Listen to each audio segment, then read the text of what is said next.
ஒரு ஆசீர்வாதத்தை மட்டும் எனக்கு ஏன் ஆண்டவரே தூரமாக்குறீங்க? ஏன் ஆண்டவரே ரொம்ப காலதாமதம் பண்றீங்க? உடைய மனது கேட்டுக்கொண்டே இருக்கும் போது ஆண்டவர் ஒரே ஒரு பதில் தான் சொல்றாரு, இல்ல நான் உனக்கு கொடுக்க போகிறது உன்னுடைய கண்கள் காணல, உன்னுடைய காதுகள் கேட்கல, உங்க இருதயத்துல தோன்றவும் இல்லை. உன் நினைவை காட்டிலும் என் நினைவு வித்தியாசமானது, பெரிதா இருக்கிறது.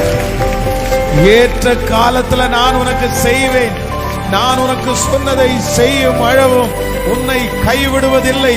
நீங்கள் நெடுநாள் காத்திருக்கிறது உங்கள் இருதயத்தை இளைக்க பண்ணினாலும் நீங்கள் விரும்புகிறது வரும்போது வேதம் சொல்லுகிறது அது ஜீவ விருட்சம்.